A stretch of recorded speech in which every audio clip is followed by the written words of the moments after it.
Myself Aruna Jyoti and I am working as an assistant professor in Mallareddy Engineering College. Today we will see about the construction and working of electron beam machining process, that is EBM.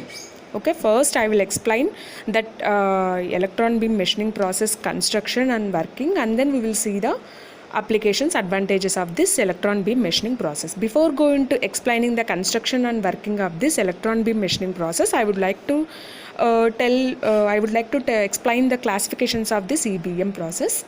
Okay, generally this EBM process is classified into two categories, that is thermal type and non-thermal type EBM process.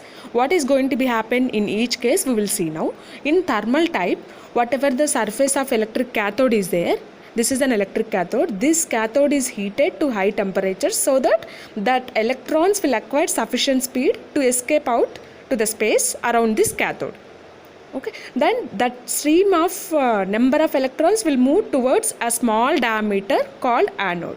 Okay, this is called as anode. These electrons will be moving towards this small diameter of anode, so that what will be happen as a result, workpiece is getting heated by the bombardment of these electrons, and then it will be melted and vaporized at the point of this bombardment.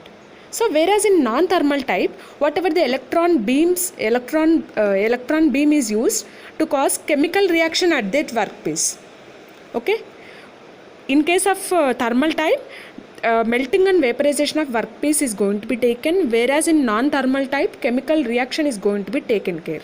Okay, in this video I am going to explain only about thermal type here. This is the diagram which will be representing thermal type electron beam machining process. Here it will be consisting of a tungsten cathode. This is a cathode, or we can call it as a cathode grid, okay, which is made up of with tungsten, and this cathode is heated at low voltage current, and that heating, because of this heating, it will be emits electrons by the thermal emission, and these electrons will be moving towards anode, and which is kept at some distance.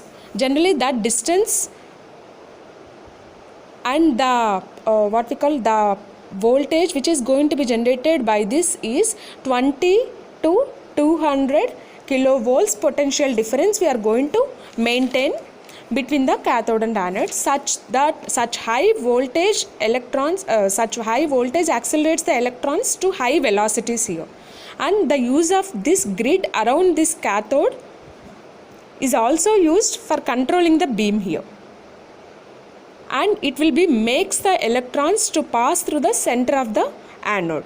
Okay, so here whenever it is passing through this, we are going to have some optical viewer from which we can observe the path of these electrons, and or else we can call it as a microscope also, okay, which is focusing the beam on workpiece initially, and then we are going to use a magnetic lens here.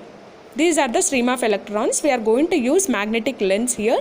What is the purpose of this magnetic lens? This will be converge the electrons which are coming from this anode, and which will be making as a narrow spot on the workpiece, and this beam is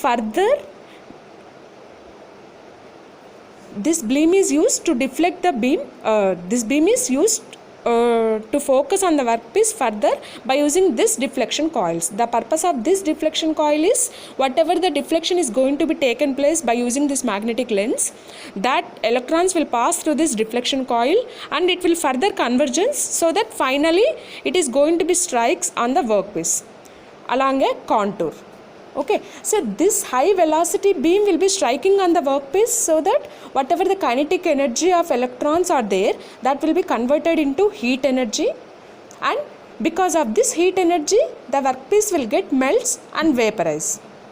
Okay, in case of non-circular holes to be produced, this electron beam is deflected with the help of computer control along the perimeter. Okay, this is the construction and working of your electron beam machining process. Okay, coming to the advantages of this process is independent of workpiece material properties, and this can be even applied for hard materials also. And generally to cut the delicate shapes we'll be using this. As we are not using any mechanical parts, there will be no mechanical distortions in this case. Those are the advantages here. What will be the limitations here?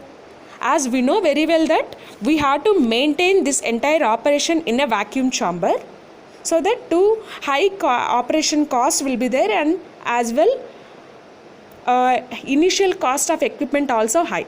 That is main disadvantage. Why we have to maintain the vacuum chamber, why we have to keep this entire operation in a vacuum chamber means, if you are not maintaining the vacuum chamber, then these electrons will be react with air. So we are going to lose energy of these electrons. Instead of focusing on the workpiece, it may strikes on some other place of workpiece. So to avoid the reaction of electrons with the workpiece, we are going to maintain entire operation in a vacuum chamber. So for maintenance cost is very high, and it will be one of the disadvantage here, and we are going to have low material removal rate, and it will be using very high specific energy. And what will be the applications of this electron beam machining process here? Here we will be using to perform thousands of holes at a time. Means we can use very small holes having diameter of around less than 1 mm diameter holes we can perform in 1000 numbers. And generally this is popularly used in aerospace industries, and as well automobile industries, food processing, chemical industries, like that. Okay, and even it is used for drilling taper holes also, inclined holes, non-circular drilling, any kind we will be using here. Okay, this is the about construction and working of your electron beam machining process here.